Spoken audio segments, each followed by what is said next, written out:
Students, अस्सलामु अलैकुम वरहमतुल्लाहि वबरकातुहू। डे स्टूडेंट्स, आज हम लोग क्लास 9 बियोलॉजी शुरू करते हैं। क्लास 9 बियोलॉजी में आज फर्स्ट लेक्चर है। फर्स्ट लेक्चर में हम लोग डिस्कस करते हैं introduction to biology. Dear students, आज के इस लेक्चर में हम लोग डिस्कस करते हैं कि बायोलॉजी क्या होता है। मतलब हम लोग इस लेक्चर में बायोलॉजी का इंट्रोडक्शन करते हैं और साथ साथ बायोलॉजी के जो मेन ब्रांचेज होते हैं, जोलॉजी है, बॉटनी है, माइक्रोबायोलॉजी है, और इसका भी इस लेक्चर में हम लोग इन तीनों ब्रांचेस का डिफिनेशन यहाँ पे करते हैं, इनको भी डिफाइन करते हैं। सो डियर स्टूडेंट्स, बायोलॉजी को डिफाइन करने से पहले हम लोग थोड़ा सा डिफाइन करते हैं साइंस को कि साइंस क्या होता है। डियर स्टूडेंट्स, ये जो साइंस का वर्ड है ये बेसिकली एक लैटिन वर्ड साइंचिया से निकला है। साइंस का जो लफ्ज है वो हमारे पास एक लैटिन वर्ड साइंचिया से निकला है, जिसका मतलब है नॉलेज। साइंचिया का क्या मतलब है डियर स्टूडेंट्स? साइंचिया का मतलब है नॉलेज। सो इसका मतलब ये है कि हमारे पास जो साइंस है, साइंस का मतलब है नॉलेज। अभी साइंस हमारे पास एक किस्म का नॉलेज है। तो साइंस हम लोग किस नॉलेज को कहते हैं? नॉलेज तो हमारे पास पर उर्दू भी नॉलेज है, इंग्लिश भी नॉलेज है, एसएसटी, मैथ, ये सारे हमारे पास नॉलेज में आते हैं।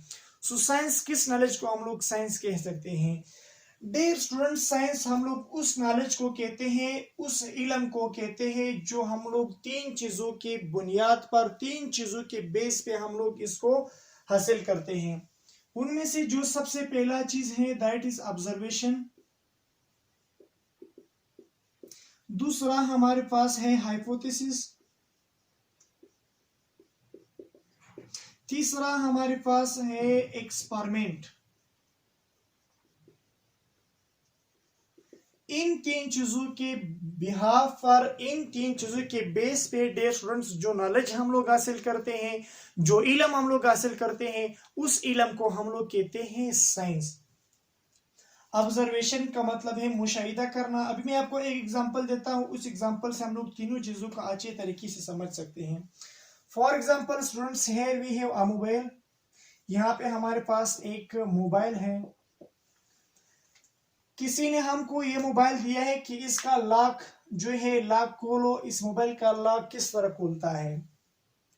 तो फॉर एग्जांपल इस मोबाइल का एक बटन यहाँ पे है, एक बटन यहाँ पे, एक बटन यहाँ पे, एक बटन यहाँ पे। ऐसा मैं आप लोगों को एग्जांपल देता हूँ। तो सबसे पहले में जो हमको मोबाइल देता है तो हम लोग उस मोबाइल को ऑब्जर्व करते हैं, हम लोग उस मोबाइल को गौर से देखते हैं कि इस मोबाइल का लॉक किस तरह खुल सकता है। तो जो हम लोग इसको गौर से देखते हैं ये हमारे पास आता है ऑब्जर्वेशन में, यानी हम लोग मोबाइल को पहले ऑब्जर्व करते हैं, मोबाइल का हम लोग मुशाहिदा लेते हैं कि इसका लॉक किस तरह खुल सकता है। फिर जब हम लोग किसी चीज को देखते हैं गौर से तो डियर स्टूडेंट्स नेचुरली हमारे जहन में इस चीज से रिलेटेड ख्यालात आते हैं। उन ख्यालात को हम लोग कहते हैं हाइपोथेसिस। फॉर एग्जाम्पल आपके जहन में पहला ये सवाल आता है, ये ख्याल आता है कि यार ये मोबाइल मेरे ख्याल में इस बटन से खुल सकता है, या ये मोबाइल मेरे ख्याल में इस बटन से खुलता है, या मोबाइल मेरे ख्याल में इस बटन से खुलता है। ये जो ख्यालात आते हैं, जो हम लोग मेरे ख्याल जहन में जो आते हैं, इस चीज को हम लोग कहते हैं हाइपोथेसिस। हाइपोथेसिस का मतलब है हम लोग फर्ज करते हैं, हम लोग कियास लगाते हैं, कियास करना या फर्ज करना कि मेरे ख्याल में ये इस तरह खुलता है।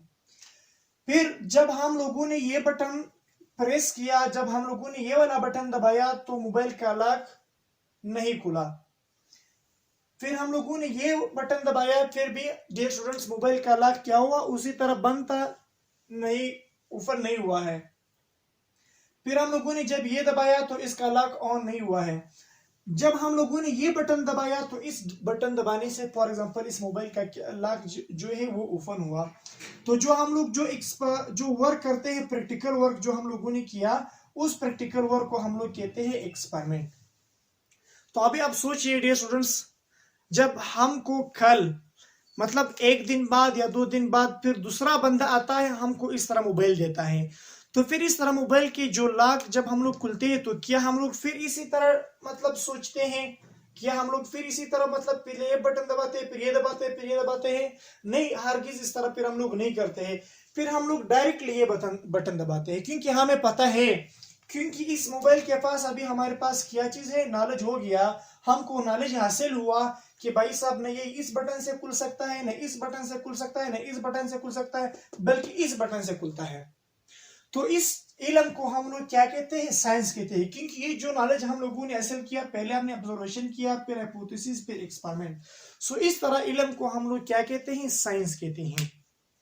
यानी हम लोग साइंस को डिफाइन करते हैं, science is a knowledge which we gain on the basis of observation, hypothesis and experiment. So this is the short introduction of science.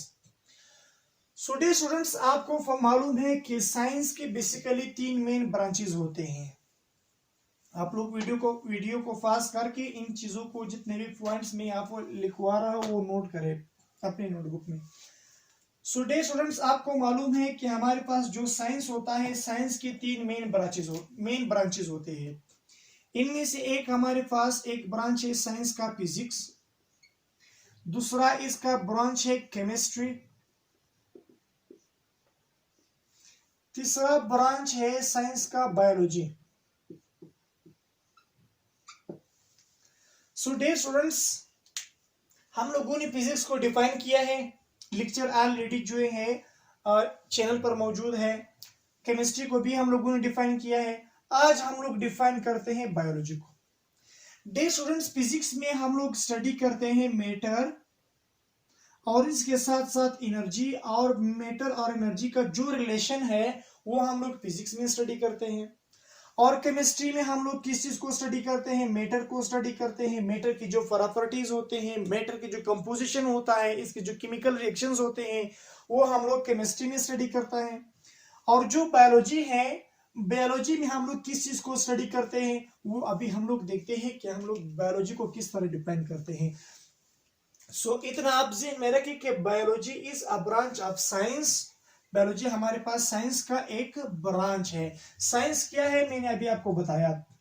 Dear students, जो हमारे पास बायोलॉजी है, ये बायोलॉजी जो वर्ड है, यहाँ पे जो बायोलॉजी वर्ड मैंने लिखा है, ये वाला, ये बेसिकली 2 ग्रीक वर्ड से बना है। यानी ये बायोलॉजी लफ्ज जो है, ये इंग्लिश का लफ्ज नहीं है, ये 2 ग्रीक वर्ड से बना है। It is a combination of 2 Greek words. The word biology is the combination of 2 Greek words. The first one is bio, the second one is logy. Bio means life, logy means to study. Biology means study of life. यानी biology को हम लोग इस तरह define करते हैं कि biology क्या होता है। Biology is the study of life, the study of life. The study of life is called biology. Biology क्या होता है? Biology is the study of life. Dear students, आप इसको इस तरह भी डिफाइन कर सकते हैं कि the study of life is called biology. आप इसको इस तरह भी डिफाइन कर सकते हैं the study of living things या living organisms. The study of living organisms या the study of life. So dear students, जब हम लोग बायोलॉजी के वर्ड पे फोकस लगाए, जब हम लोग इसके वर्ड को फोकस करें, बायो, लाइफ, लॉजी मतलब टू स्टडी, यानी स्टडी ऑफ लाइफ, हमको बस पहले ही से मतलब इसके वर्ड्स को जब हम लोग देखते हैं, तब हमको पता चलता है कि biology is the study of life. Biology क्या होता है? लाइफ के स्टडी को बायोलॉजी कहते हैं। सो डियर स्टूडेंट्स, आप यहाँ पे देखिए लाइफ क्या होता है। What is life? जो हमारे लिए हमेशा सरदर्द बना है कि what is life? लाइफ क्या होता है? एक्चुअली डियर स्टूडेंट्स, हमारे पास जो फिलोसफर होते हैं वो लाइफ को अलग तरीके से डिफाइन करते हैं, लेकिन हम बायोलॉजी में, बायोलॉजी के पॉइंट ऑफ व्यू से हम लोग लाइफ को अलग तरीके से डिफाइन करते हैं। सो अभी हम लोग इंट्रोडक्शन करते हैं कि व्हाट इज लाइफ, फिर हम लोग इंट्रोडक्शन करते हैं लिविंग ऑर्गेनिजम्स की, लिविंग ऑर्गेनिजम्स क्या होता है। आज जो है फर्स्ट लेक्चर है, हम लोग बेसिक चीजों के बारे में डिस्कस करते हैं। और एक और चीज मैं आप लोगों को बता रहा हूं डियर स्टूडेंट्स, जैसे इंग्लिश का एक लफ्ज है कुक, COOK, COOK, कुक का मतलब क्या है? कुक का मतलब है पकाना। इसी तरह जो पर्सन इस काम को करता है, इसको हम लोग कुकर कहते हैं। कुकर का मतलब है पकाने वाला, खाना पकाने वाला। सो इसी तरह डियर स्टूडेंट्स, जो बंदा बायोलॉजी को स्टडी करता है उसको हम लोग क्या कहते हैं? बायोलॉजिस्ट कहते हैं। आपको शायद पता हो, लेकिन फिर भी मैं आपको बता रहा हूं, क्योंकि ये बेसिक लेक्चर है, इसमें हम लोग बेसिक चीजें पढ़ते हैं।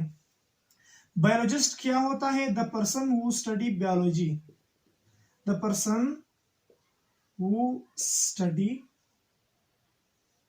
बायोलॉजी। जो पर्सन बायोलॉजी को स्टडी करता है उसको हम लोग फिर क्या कहते हैं? बायोलॉजिस्ट कहते हैं। सो डियर स्टूडेंट्स, अभी हम लोग डिफाइन करते हैं लाइफ को कि एक्चुअली लाइफ क्या होता है।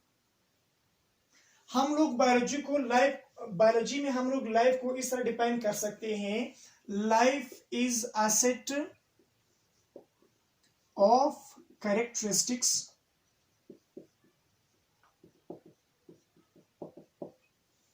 life is a set of characteristics which differentiate a living thing from non living thing. Life is a set of characteristics which differentiate a living thing from non-living thing. प्यारे बच्चों, biology हमारे पास एक set होता है खसूसियात की, characteristics के, जो हमारे पास डिफरेंशिएट करता है, अलग करता है लिविंग थिंग को नॉन लिविंग थिंग से। क्या मतलब है इसका? बायोलॉजी हमारे पास चंद खसूसियात की लाइफ हमारे पास चंद खसूसियात के ऐसे मजमूए को कहते हैं जो एक लिविंग थिंग को नॉन लिविंग थिंग से अलग करता है। यानी ये जो खसूसियात है, मैं आपको अभी बता रहा हूं कि कौन से कैरेक्टरिस्टिक्स हो सकते हैं। ये जो कैरेक्टरिस्टिक्स है ये लिविंग थिंग्स में मौजूद होते हैं और नॉन लिविंग थिंग में नहीं है। तो इसलिए इन खसूसियात की वजह से हम लिविंग और नॉन लिविंग थिंग को डिफरेंशिएट भी करता है, और इन खसूसियात को कलेक्टिवली बायोलॉजी के पॉइंट ऑफ व्यू से हम लोग इसको लाइफ कहते हैं। So dear students, I hope now you may understand the definition of life. अभी आप शायद समझते हैं कि लाइफ का डेफिनेशन क्या है। Life is set of characteristics which differentiate living thing from non living thing. Life हमारे पास खसूसियात के ऐसे मजमूए को कहते हैं जो हमारे पास एक लिविंग थिंग को नॉन लिविंग थिंग से क्या करता है? डिफरेंशिएट करता है। अभी ये कौन सी खसूसियात हो सकते हैं जो एक लिविंग थिंग को नॉन लिविंग थिंग से डिफरेंशिएट करता है? वो सारे अभी हम लोग वन बाय वन उन सबको अभी हम लोग यहाँ पे डिस्कस करते हैं। जो सबसे पहला प्रॉपर्टी है, जो सबसे पहला कैरेक्टरिस्टिक्स है, वो इनकी बॉडीज है। क्या है? लिविंग थिंग्स और नॉन लिविंग थिंग की बॉडीज है। डियर स्टूडेंट्स, आप जानते हैं कि हमारे पास जो लिविंग थिंग्स है वो हाईली, यहाँ पे मैं लिखता हूं ताकि थोड़ा सा जगह बच जाए। Living things their bodies, living things है वो highly complex and organised body. जो लिविंग थिंग्स होते हैं प्यारे बच्चों, इनकी जो बॉडीज है वो हाईली कॉम्प्लेक्स है और हाईली ऑर्गेनाइज्ड है। ऑर्गेनाइज का मतलब है तरतीब से बने हुए हैं। वो ऑर्गेनाइज या ऑर्गेनाइजेशन फिर हम लोग आगे डिस्कस करते हैं। यानी कॉम्प्लेक्स बॉडी है लिविंग थिंग्स की। जो नॉन लिविंग थिंग्स होते हैं इनकी बॉडीज इतनी कॉम्प्लेक्स नहीं है जितने लिविंग थिंग के, उनकी बॉडीज जो है वो सिंपल है। तो सबसे पहला कैरेक्टरिस्टिक्स हम लोग डिस्कस करते हैं इनके बॉडीज के। हम लोग कहते हैं कि जो लिविंग थिंग्स है they have highly complex and organised body. दूसरा जो प्रॉपर्टी हम लोग डिस्कस करते हैं दैट इज एटीपी। आप सब ने सुना होगा एटीपी के बारे में कि एटीपी क्या होता है? Adenosine triphosphate. बेसिकली एटीपी हमारे पास एनर्जी की एक करेंसी होती है। एटीपी जो है एनर्जी की एक करेंसी है बच्चों। और जो एटीपी है, आपको मालूम है प्यारे बच्चों, क्या हमारे जो बॉडी होते हैं लिविंग थिंग की बॉडी के अंदर एनर्जी प्रोड्यूस होता है, एनर्जी जनरेट होता है। हमारे बॉडी जो है वो एनर्जी को प्रोड्यूस भी करता है और इसको यूज भी करता है। जो नॉन लिविंग थिंग होती है उसमें इस तरह का नहीं होता है कि वो आप एनर्जी भी जनरेट हो जाए, वो इसको कंज्यूम भी करें। प्यारे बच्चों, हाँ था कि जब हम लोग खुराक खाते हैं तो खुराक खाने के लिए भी हमें एनर्जी की जरूरत होती है, खुराक को डाइजेस्ट करने के लिए भी एनर्जी की जरूरत होती है। तो हम लोग लिखते हैं इसके बारे में कि हमारे पास जो लिविंग थिंग्स होते हैं, living things can generate and use energy. Living things जो है वो एनर्जी को जनरेट भी करता है और एनर्जी को यूज भी करता है। थर्ड जो प्रॉपर्टी होता है प्यारे बच्चों, दैट इज जीन्स। अभी जीन्स क्या होते हैं? जीन्स हम सबको मालूम है कि जो जीन्स होते हैं वो हमारे पास बेसिक यूनिट ऑफ इनहेरिटेंस को जीन्स कहते हैं। Basic unit of inheritance, genes are the basic unit of inheritance. Genes जो है वो वरासत की बुनियादी इकाई है। प्यारे बच्चों, पेरेंट्स से बच्चों में, पेरेंट्स से सन्स में जो खासूसियात मुंतकिल होते हैं, ट्रांसफर होते हैं, वो जीन्स की वजह से होते हैं। जीन्स जो है वो वरासत की बुनियादी इकाई है। सो डियर स्टूडेंट्स, हम लोग कहते हैं कि जो लिविंग थिंग्स हैं, living things have genetic material. Living things में क्या होते हैं? जेनेटिक मटेरियल होते हैं। बट ये जेनेटिक मटेरियल जो है प्यारे बच्चों ये नॉन लिविंग थिंग में नहीं होते हैं। यानी ये वो प्रॉपर्टीज है जो एक लिविंग थिंग को, क्या लिखा मैंने, जो एक लिविंग थिंग को डिफरेंशिएट करता है एक नॉन लिविंग थिंग से। यानी जो प्रॉपर्टीज मैं आपको बता रहा हूँ ये लिविंग थिंग में है, नॉन लिविंग थिंग में नहीं है। इन प्रॉपर्टीज को हम लोग कलेक्टिवली कहते हैं लाइफ। सो इसके बाद जो प्रॉपर्टी आता है that is metabolism.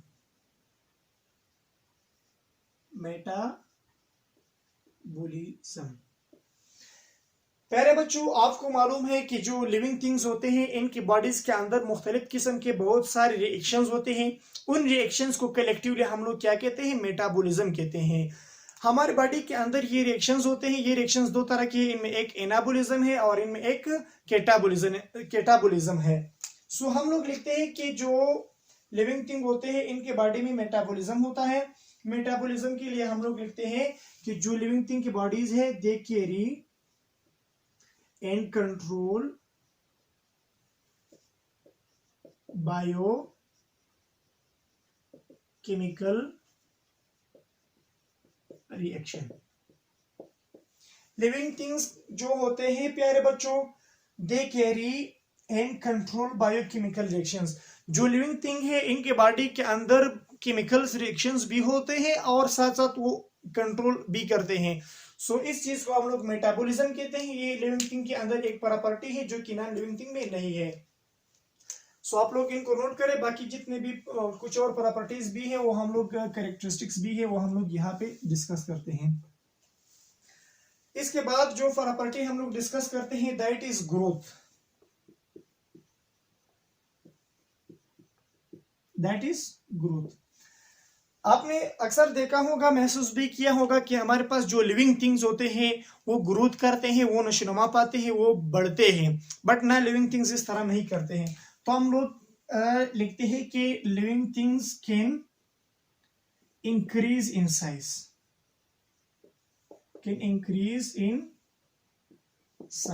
Living thing जो होते हैं वो साइज में इंक्रीज करते हैं, बट ना लिविंग थिंग इस तरह नहीं करता है। फिर इसके बाद जो प्रॉपर्टीज हम लोग डिस्कस करते हैं that is homeostasis.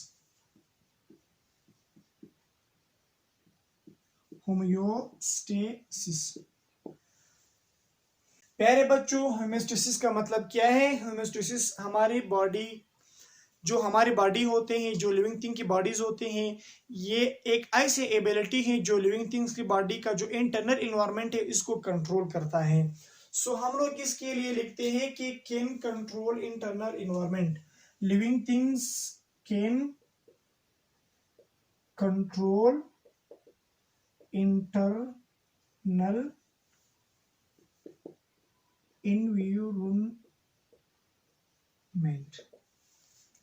Living thing के बॉडीज जो होते हैं वो अपने इंटरनल एनवायरनमेंट को कंट्रोल कर सकता है। इस एबिलिटी को होमियोस्टेसिस कहते हैं, जो कि एबिलिटी नॉन लिविंग थिंग में बिल्कुल नहीं है। फिर इसके बाद जो हम लोग स्टडी करते हैं दैट इज रिप्रोडक्शन। रिप्रोडक्शन प्यारे बच्चों, रिप्रोडक्शन क्या होता है? रिप्रोडक्शन का मतलब है अपने जैसे बच्चे पैदा करना। अब देखिए, हम जो होते हैं, जो लिविंग थिंग्स की मैं बात करता हूँ, लिविंग थिंग्स अपने नस्ल को बढ़ाते हैं, यानी वो अपने जैसे बच्चे पैदा कर सकते हैं। इनमें ये एबिलिटी है बच्चे पैदा करने की, लेकिन नॉन लिविंग थिंग में ये एबिलिटी नहीं है। तो हम लोग कहते हैं कि लिविंग थिंग जो है वो रिप्रोडक्शन करता है, यानी can produce offsprings. Living things can produce offsprings. Offsprings का मतलब है औलाद। लिविंग थिंग्स जो होते हैं वो बच्चे पैदा कर सकते हैं। जो लास्ट प्रॉपर्टी है, मतलब जो लास्ट प्रॉपर्टी हम लोग डिस्कस करते हैं दैट इज रिस्पॉन्स।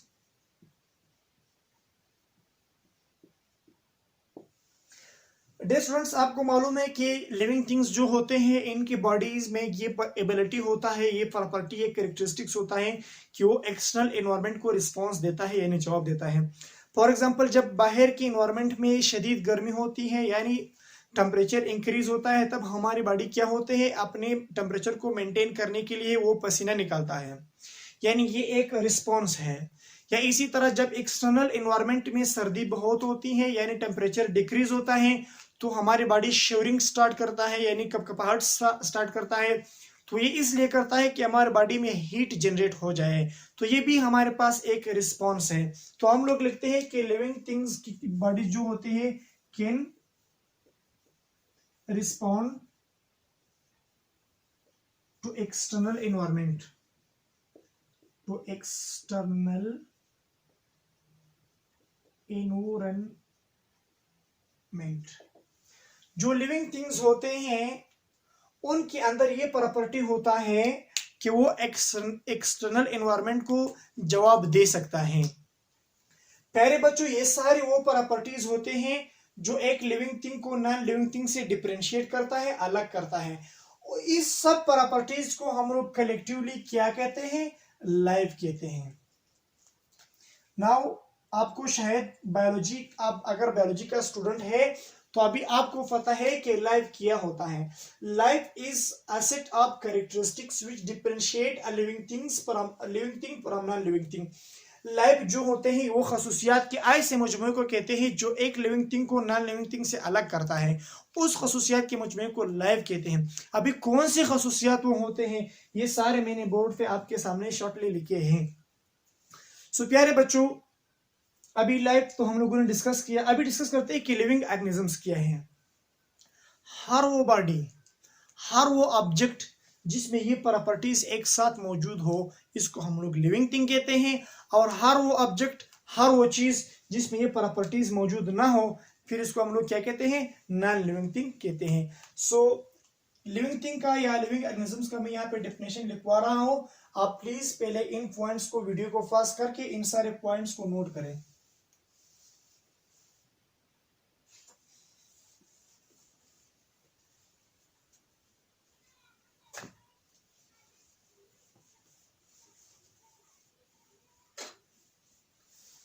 डिस्कस करते हैं लिविंग ऑर्गेनिजम्स का, कि हमारे पास बायोलॉजी में हम लोग बहुत डिस्कस करते हैं लिविंग ऑर्गेनिजम्स। लिविंग ऑर्गेनिजम्स के लिविंग ऑर्गेनिजम्स क्या होता है? लिविंग ऑर्गेनिज्म हम लोग किस सब्जेक्ट को कहते हैं? In object which forces all these characteristics simultaneously called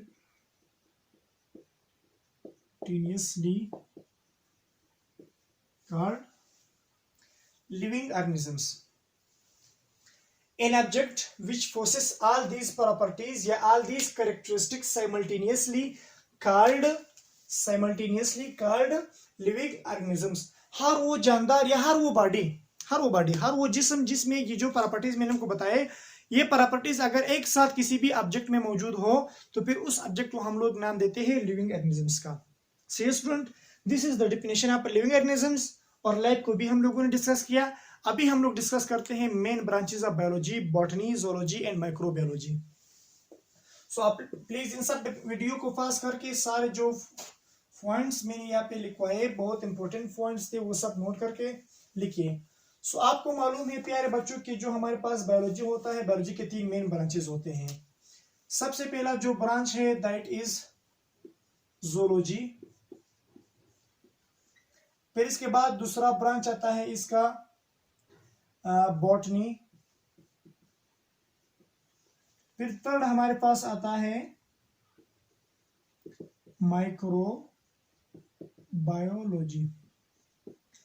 students, biology के और ब्रांचेस भी बहुत सारे ब्रांचेस होते हैं, जैसे हिस्टोलॉजी है, सेल बायोलॉजी है, इकोलॉजी है, फिजियोलॉजी है, उसको हम लोग सब ब्रांचेस कहते हैं। वो हम लोग इंशाल्लाह इसके बाद, ये तो लेक्चर नंबर 1 है, लेक्चर नंबर 2 में हम लोग फिर उन सब ब्रांचेस के बारे में डिस्कस करते हैं।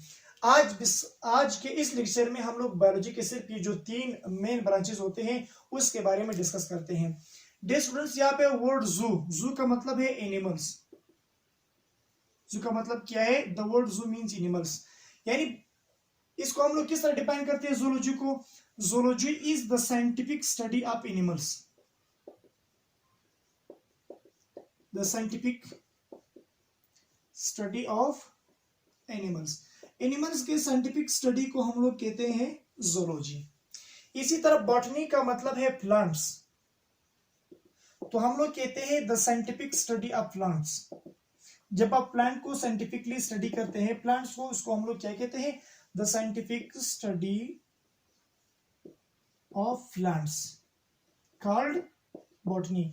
जब हम लोग प्लांट्स को साइंटिफिकली हम लोग इसको स्टडी करते हैं, तो फिर जिस ब्रांच में स्टडी करते हैं उसको बॉटनी कहते हैं। थर्ड जो हमारे पास होता है माइक्रोबायोलॉजी। माइक्रो का मतलब है वेरी स्मॉल। वेरी स्मॉल जो हम लोग नेक्ट आई में नहीं देख सकते, नेक्ट जो हमारे आंखें हम लोग इसमें से नहीं देख सकते हैं। डियर स्टूडेंट्स, आपने वर्ड सुना होगा micro organisms. Micro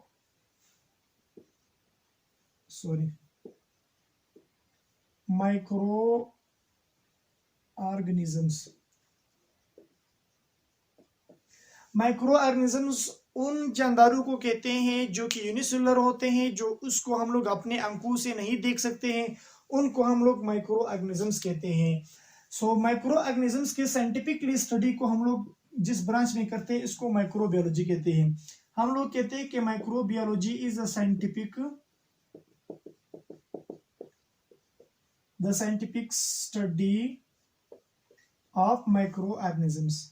micro organisms के साइंटिफिक स्टडी को हम लोग क्या कहते हैं? माइक्रोबायोलॉजी कहते हैं, या इसको जिस ब्रांच में स्टडी करते हैं उस ब्रांच को माइक्रोबायोलॉजी कहते हैं। So dear students, this is all about biology.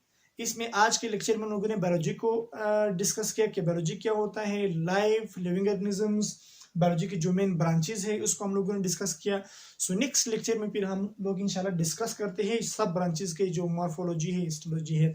सो आज के लिए इतना ही काफी है। Thank you for watching the lecture.